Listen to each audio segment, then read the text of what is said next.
going on, people? So I'm just going to work. I got a lesson for about another hour and a half. So I'm going to do is quick go down, see if my mate's in.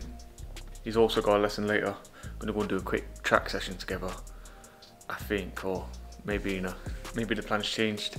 But yeah, we're going to go and get something done together. So that's scene set.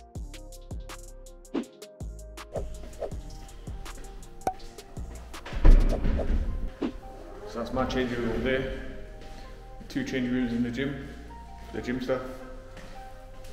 His changing room's down there, so.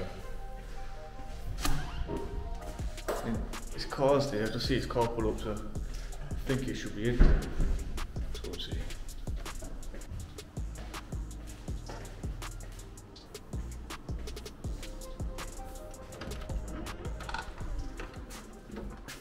Yo! Hey! How you doing? I'm good, I just wanted to text you. You good? Yeah, I'm good, thanks mate. Yourself? We're doing this. Let's do it, mate. The question is, what are we going to do? I don't know, what are we doing? You're the boss.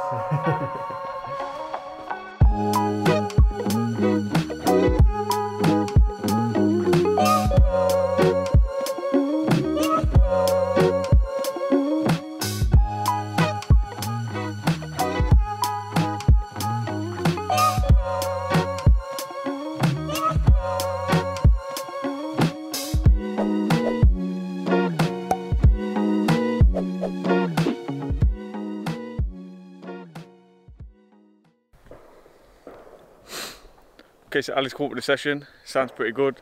So what I'll do is I'll take you over to the board, let him explain the session to you guys. Okay, so this represents the track. It may look like a donut. Clearly, I'm not blessed with the artistic skills. 100 meter, 200 meter, 300 meter, 400 meter. It's pretty much a sprint relay session. What will happen? Yourself and myself will start at the 100 meter point. I will do the first 100 meter. When I get to the 100 meter point, I'll put my hand up. That's an indication for yourself to set off also. You will then meet me over here. From there, I will set off and do a further 100 meter, so on and so forth until we complete first lap. Moving forward, we will move from 100 meter to 200 meter. So I will do my first initial 200 meter. You will come and join me. Then I will do my 100 meter. Then you will come and join me. Then we'll move on to 300 meter. Then moving up to a full lap of the track, completing 400 meters. Bearing in mind we're sprinting, so the longer you sprint, the more I rest pretty much. Any questions? Sounds good, mate. Okay, let's do get it. Done. Okay, mate, so the big question is, who runs first? We're going to play rock, paper, scissors for it. Let's do it. So what's fair? 1, 2, 3, show, yeah? Oh, okay. 1, 2, 3, show. There we go. 1, 2, 3, show. 1, 2, 3, show. Right. 2, 3. Okay, Boom. right. Okay, So, who wants to go first, mate? Me or you? Your choice. Ready, mate? Let's go.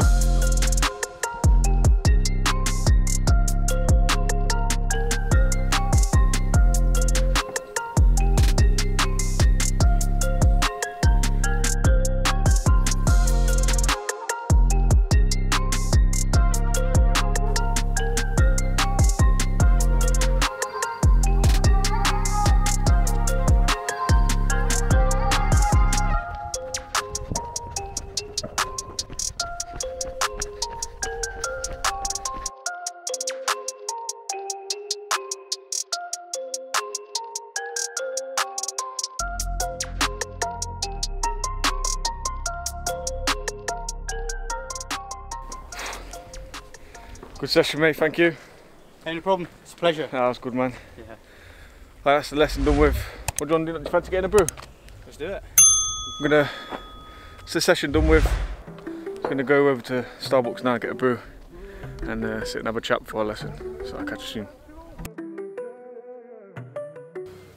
Alright guys, so new face that you haven't seen in my videos before.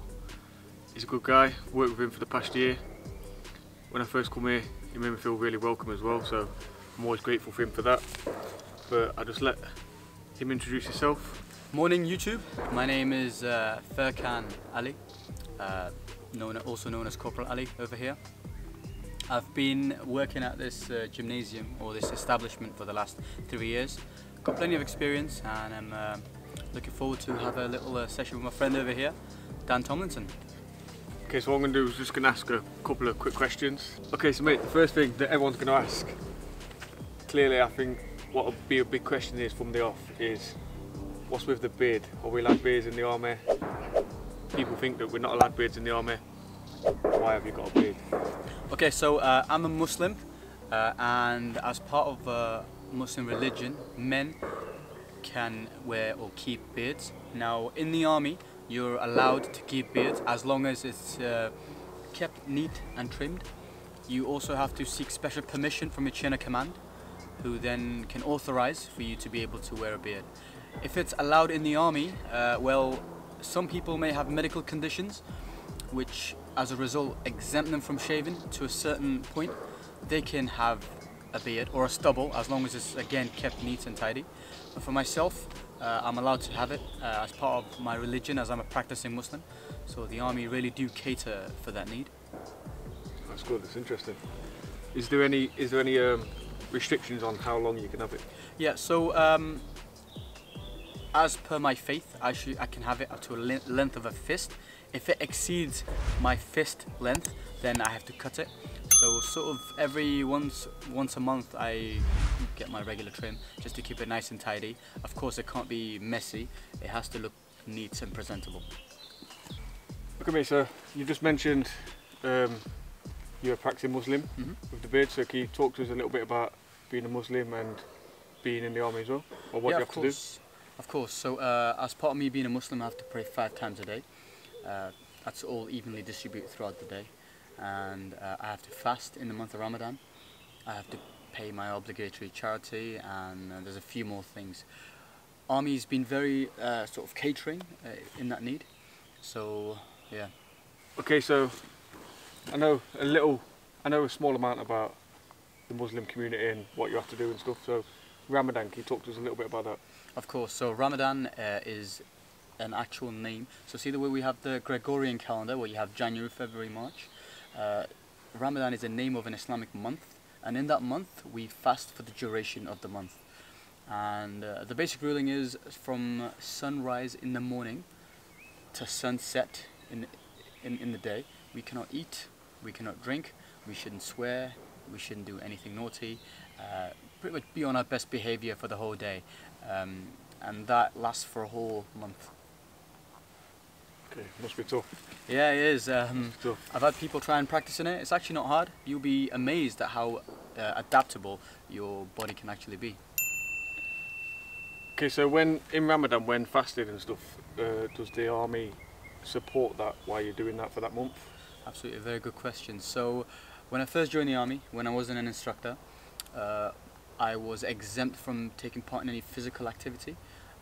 When we had to deploy an exercise, and it was during the month of Ramadan, there will be certain things I was allowed to do and certain things I wasn't. So army was very catering in that need. And when it came to my first meal in the morning, which is sometime around 2:30 to 3 in the morning, the cookhouse will be open just for myself or any other practicing Muslim. And then again, when I can open my fast or break my fast, the cookhouse will then be open around 8:30, 9 o'clock. So they are very catering in that sense.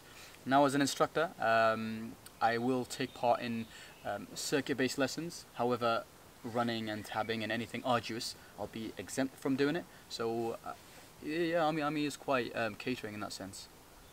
Okay, so you also mentioned the cookhouse there. So that brings me on to my next question.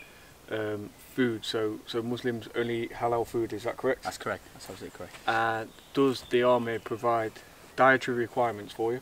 Absolutely. So we'll talk about the in camp first. The cookhouse, when I would go, I would request a halal meal, and what that basically means is they'll have a separate portion for myself, and they will bring it out, or sometimes they will tell me that selection of chicken or beef or whatever is actually halal. So then I can, eat from there. Out on exercise, there's a halal ration pack, and it's annotated because there's a H on it, so that's how you know it's a halal ration pack. So again, in that sense, it's catered for, and basically halal, a lot of people don't know, ins and outs of it. Halal is just basically a way an animal is killed, and you have to say a certain prayer, which is Bismillah in Arabic, which translates to in the name of Allah, or in the name of God. So, and then we just, that meat for us is okay or permissible to eat. Okay. So that's pretty much what halal is. It's not because it's killed a certain way. It's just you say a prayer, and then you do what you have to do. But the army are very good at providing that. Oh, absolutely. Halal I've never actually had an issue with being provided. They've always catered for the dietary requirements, and not just for myself. You have people who are vegetarians, people who are vegan, and other dietary requirements. They are very catering. Okay, so final question for today. There's probably going to be people watching or come across this video that are Muslims themselves and are thinking about joining the army. Can you just wrap it up in a whole for us, your experience of being a Muslim in the army? Okay, so I'm not quite sure if I mentioned already, so I've done 9 years now, coming up to 10 years, and throughout my whole service, I've been always accommodated where I need accommodating, whether it's the food, whether it's time off for prayers. So Army's been very supportive. However, it should not just be the Army's responsibility, it should be you as an individual, as a Muslim, or whatever religion you follow, to play your part or do your part. So I would personally say it's been fantastic for me. I've been given provisions, I've been catered for in such a sense that a civilian company probably wouldn't cater as much. And yeah, I've never really had a complaint, I've never really had a problem. I mean, I'm sitting in front of you now, I have a beard, I'm able to do my normal day-to-day job duty. It doesn't really affect me. And when there are times, such as Ramadan, when it's a little bit difficult for myself, it's just a matter of having a chat with your chain of command. It's about educating them, just telling them about what you can and what you can't do, and they are very supportive. And if there is anybody who's Muslim and is thinking, as a Muslim, should I join the army? With my religion, will I be catered for it? Yes, you will. Take it from me, you will. And it's also down to yourself, how you manage it yourself. But all in all, my whole experience, I would say, has been phenomenal. Brilliant. Well, thank you very much, mate. Hey, no problem. Really Pleasure. appreciate that. Okay, guys, so there's a few quick questions and answers with Ali himself about being a Muslim in the army. If you have any other questions or you want to know anything else that we've missed out today, then please drop your questions in the comments or get in touch with me through Instagram or Facebook. We can then set up another video dedicated to a question and answer more about faith and different faiths being in the army. Again, thank you very much, mate. Appreciate it. Have a good day. Okay, so that's the track session done.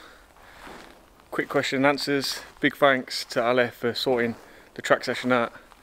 Also, massive thank you for doing the question and answers. I think it'll be helpful to quite a lot of people. Hopefully, some people got something out of that. Also, I think it's something that we don't really talk about much or hear much of. So I think it'll be nice to do a quick question and answer with that. But like I say, if you're watching this and you want to know further information, then make sure you get the questions into me and we can set something else up. Not just about the Muslim community as well, any other religions. The army are very diverse and all religions and communities are welcome. If you'd like to know more on anything else, then please let me know and I'll see what I can sort out. Okay, so all I'm going to do now is go over, help set up for the lesson, do the lesson and then get back home. But again guys, thanks for watching. If you haven't subscribed already, then please do subscribe. Give this video a like if you got anything out of it. And I'll see you again soon in the next video. Later.